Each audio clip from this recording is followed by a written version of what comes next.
सभी को आप देख रहे हैं ताराचंद क्लासेस। आज की वीडियो में हम बात करेंगे BNS के बारे में, यानी कि BANS 183 जो कि हमारी बुक है इग्नू की। और ये जो बुक है काफ़ी ज़्यादा इंटरेस्टिंग है और इम्पोर्टेंट भी है, ठीक है। और इसका जो एग्ज़ाम है आपका 2 आवर्स का होता है लगभग, ठीक है।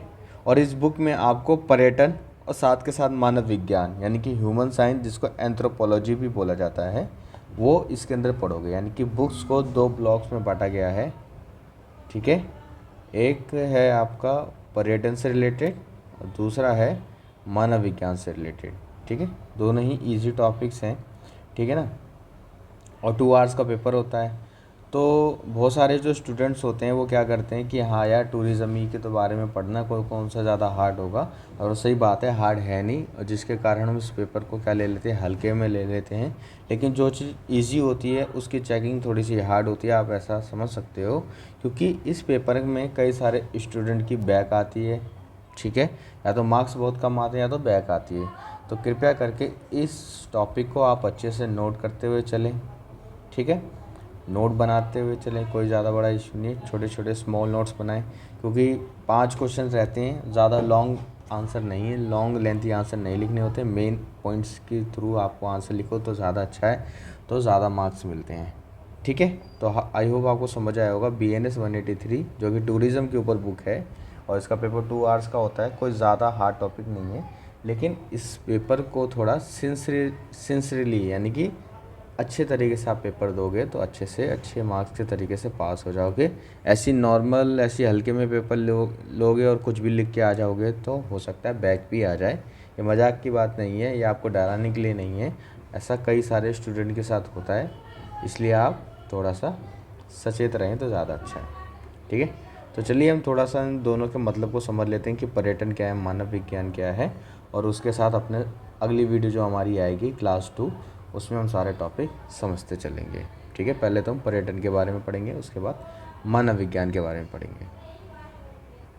चलिए, जैसे कि आपको स्क्रीन पे दिख रहा है, तो सबसे पहले हम डेफिनेशन को ही समझ लेते हैं कि दोनों में डेफिनेशंस क्या हैं।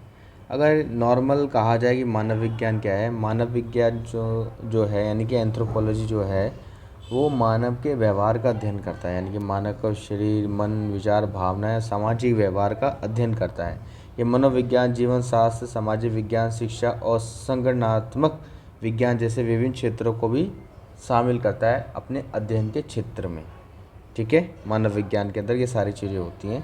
अगर जनरली कहा जाए कि मानव विज्ञान एक व्यक्ति में होने वाले बदलावों का अध्ययन करता है। वो प्राकृतिक है, राजनीतिक है, आर्थिक है, जैसे भी जो भी फैक्टर्स होते हैं जिसकी वजह से मानव व्यवहार में बदलाव होता है, उन सभी का अध्ययन करा जाता है मानव विज्ञान के अंदर, ठीक है।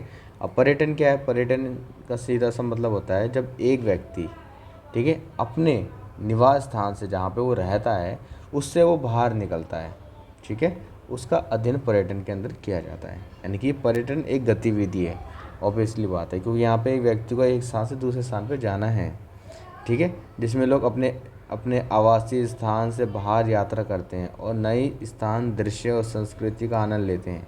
इसमें अंतर्राष्ट्रीय और घरेलू पर्यटन क्या होता है, शामिल रहता है, ठीक है। ज़रूरी नहीं कि टूरिज़्म सिर्फ अपना डोमेस्टिक एरिया तक हो, यानी कि घरेलू तक ही हो या अपनी सिटीज़ तक हो या गांव तक हो, ऐसा नहीं है। पर्यटक किसी प्रकार का हो सकता है, ठीक है, अपने सिटीज़ का भी हो सकता है या फिर अपने सिटीज़ के हम बाहर जाते हैं उसका भी अध्ययन हो सकता है, ठीक है।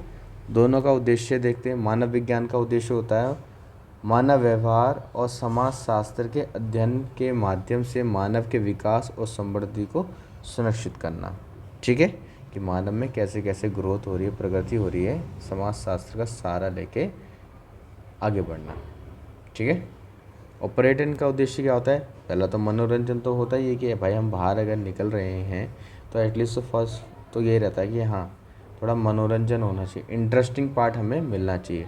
आत्मनिर्भरता, क्योंकि जब एक व्यक्ति आगे निकलेगा, खुद निकलेगा, घूमेगा, तो एक सेल्फ कॉन्फिडेंस भी क्रिएट होता है, वो तो है ही। आर्थिक विकास भी बढ़ता है, सांस्कृतिक, सामाजिक और संवर्धी प्रोत्साहित होती हैं, क्योंकि नया नया कल्चर देखने को मिलता है, ठीक है ना।